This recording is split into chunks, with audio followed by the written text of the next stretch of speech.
Bismillah, alhamdulillah, wassalatu wassalamu ala rasulillah, amma ba'd.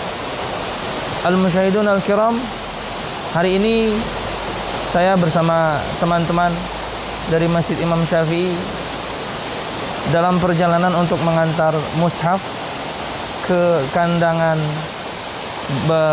Barabai dan juga Balangan. Tapi kandangan sudah kita drop tadi mushaf di Ustadz Saleh Thalib. Dan sebelum kami ke Barabai, pengen rehat dulu bersama teman-teman di sini di Loksado, di Mountain Meratus Resort atau Gunung Meratus Resort, ya, untuk melepas penat lah ya. Oke. Dan untuk poin ini, pemirsa sekalian, ada satu hal yang ingin ulun sampaikan dan pengingat untuk kita semua berkaitan dengan syukur nikmat. Kita tahu bahwasanya Allah Subhanahu wa taala telah memberikan kita, yakni memuliakan kita dengan memberikan kenikmatan yang begitu banyak. Di begitu banyak ayat Allah Subhanahu wa taala sebutkan hal tersebut. Walqad karramna bani Adam, bla bla bla, dan telah kami muliakan anak Adam. Kemudian disebutkan nikmat-nikmat. Dan tentunya nikmat yang Allah Subhanahu wa taala berikan itu tidak bisa kita menghitungnya. Wa in ta'uddu ni'matallahi la tuhsuha.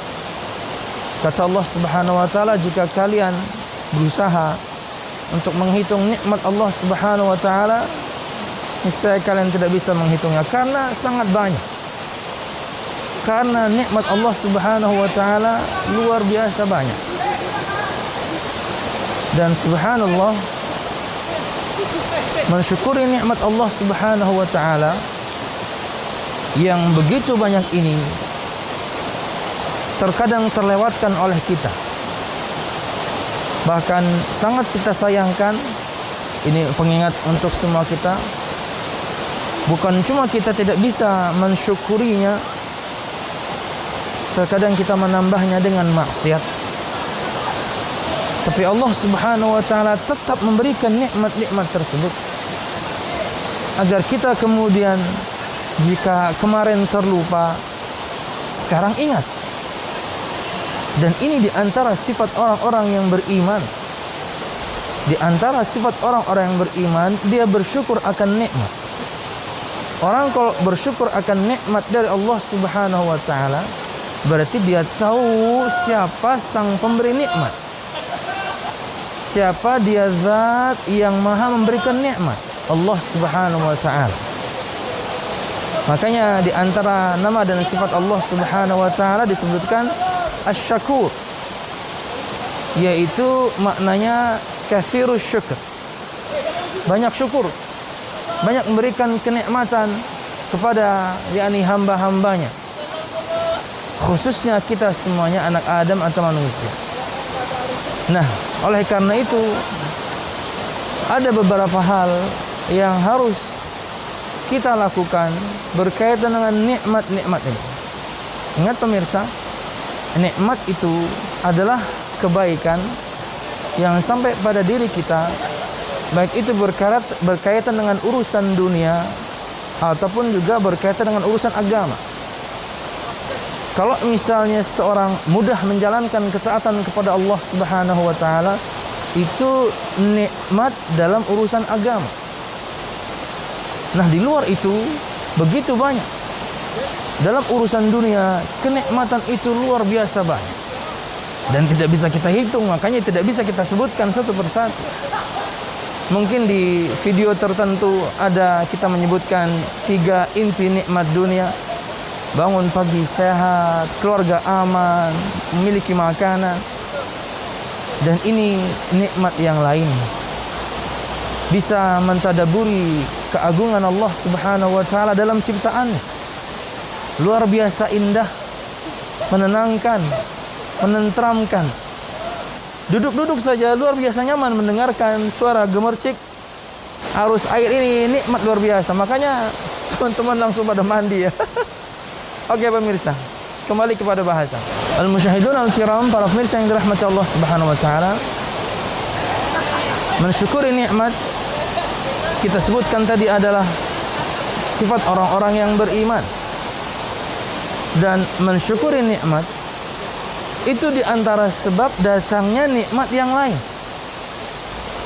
La in syakartum la azidannakum, kata Allah. Jika kalian bersyukur, sungguh aku akan tambah untuk kalian. Jadi sudahlah ia mendapatkan nikmat, tapi karena syukur dia kepada Allah sang pemberi nikmat, Allah tambah dengan nikmat yang lain. Kebaikan yang menghampiri kita, yang menyenangkan kita, baik itu dalam urusan agama ataupun urusan dunia.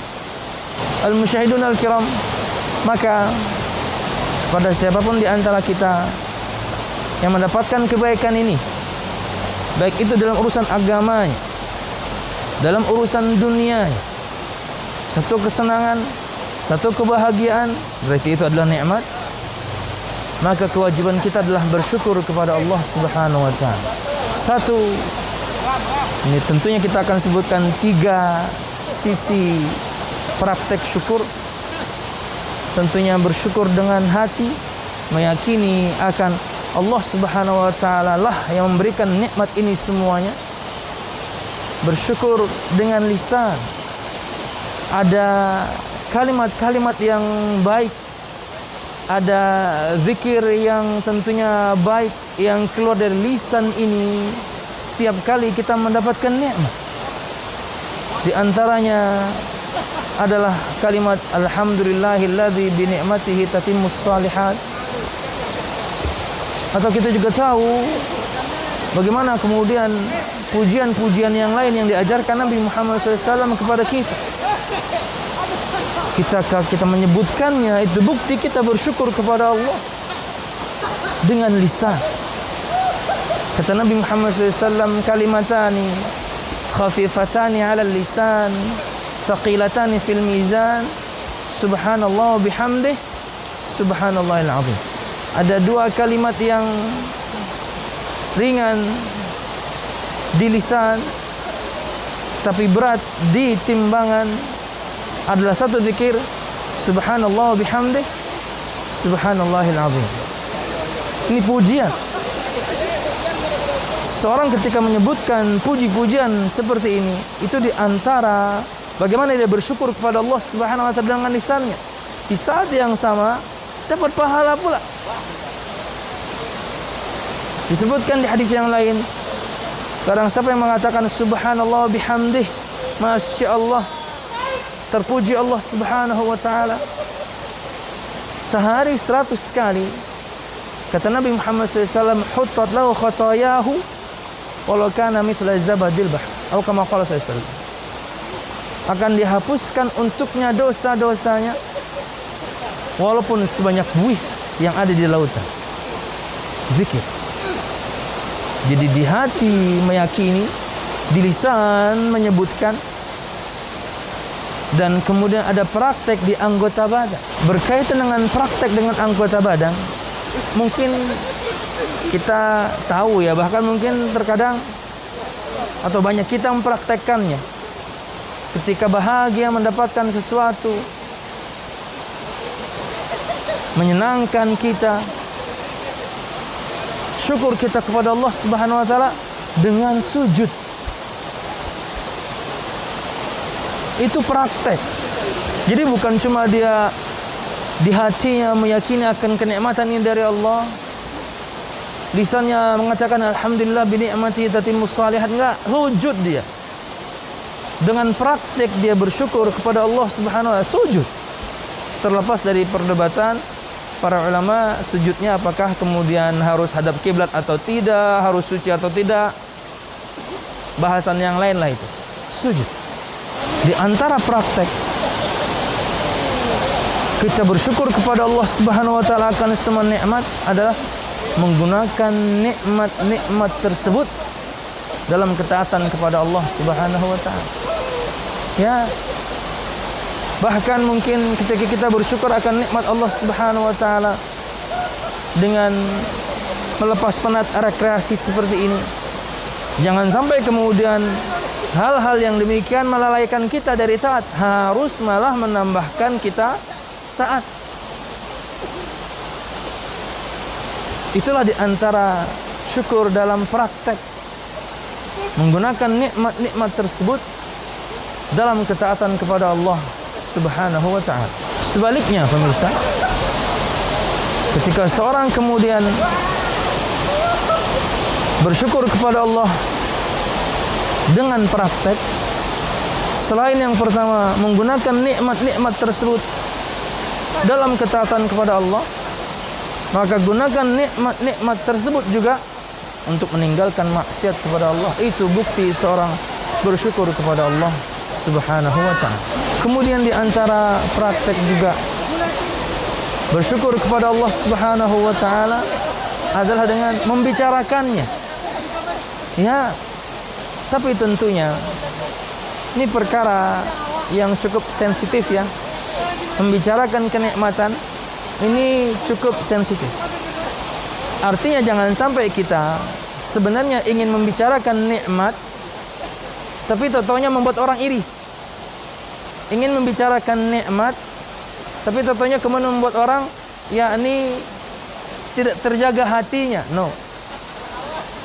Di situasi dan kondisi yang tepat, di komunitas yang tepat, sampaikan nikmat tersebut. Itulah di antara makna at-tahadduts bin ni'mah. Fa amma bi ni'mati rabbika fahaddits. Menceritakan kenikmatan boleh. Karena itu di antara praktek kita bersyukur kepada Allah Subhanahu wa taala, yakni dengan praktek, yaitu dengan membicarakan. Cuman harus melihat situasi dan kondisi di mana kemudian kita tahu bahwasanya ketika ini dibicarakan aman untuk yang lain. Bukan di satu majelis, di satu tempat, di satu grup WhatsApp di zaman sekarang yang kita tahu kemungkinan nanti ada yang iri, ada yang hasad, maka mungkin kita tidak melakukan. Plus juga di antara makna at-tahadduts bin ni'mah, menceritakan kenikmatan, nikmati yang Anda miliki. Makan makanan yang Anda bisa beli, pakai pakaian yang layak Anda bisa beli, kendaraan, mobil, terserah, selama tidak berlebihan. Anda mampu karena Anda memiliki, bukan karena hasil hutang sana sini demi tampil wah. No. Anda memang memiliki harta tersebut, nikmat dari Allah dong tentunya. Anda memberi pakaian yang layak, Anda memberi tunggangan yang layak, memiliki rumah yang layak, no problem. Karena itu di antara praktek kita bersyukur kepada Allah Subhanahu wa ta'ala. Dan yang terakhir, di antara praktek kita bersyukur kepada Allah Subhanahu wa ta'ala adalah berterima kasih atau bersyukur ketika ada orang lain menolong atau membantu kita. Bersyukur kepada Allah Subhanahu wa ta'ala dalam bentuk praktek itu diantaranya adalah kita bersyukur, berterima kasih, mengucapkan terima kasih kepada siapapun di antara orang atau teman-teman yang kita kenal, yang menolong, yang membantu kita. Itulah bukti kita bersyukur kepada Allah, karena kita kemudian juga bersyukur atau berterima kasih kepada orang yang berbuat baik dengan kita. Wallahu a'lam bishawab. Ini yang bisa kita sampaikan pemirsa berkaitan dengan syukur nikmat. Ia adalah tak terkira, ia adalah penghormatan dari Allah Subhanahu wa ta'ala untuk kita, anak Adam, manusia. Allah berikan kita kenikmatan jauh lebih banyak dibandingkan makhluk yang lain, maka kita wajib mensyukurinya. Dan bersyukur sifat orang-orang yang beriman. Dan ketika kita bersyukur, nikmatnya pasti Allah Subhanahu wa ta'ala akan tambah. Dan praktek syukurnya di hati dia meyakini siapa yang memberikan nikmat, di lisan dia mengucapkan kalimat-kalimat zikir yang bermakna dia memuji Allah Subhanahu wa ta'ala. Dan dalam prakteknya seperti yang kita sebutkan tadi, di antaranya adalah gunakan nikmat-nikmat tersebut untuk menjalankan ketaatan kepada Allah dan menghindari maksiat dari Allah Subhanahu wa ta'ala. Wallahu a'lam bishawab. Dari Loksado, Pegunungan Meratus atau Mountain Meratus Resort. Wassalamualaikum warahmatullahi wabarakatuh.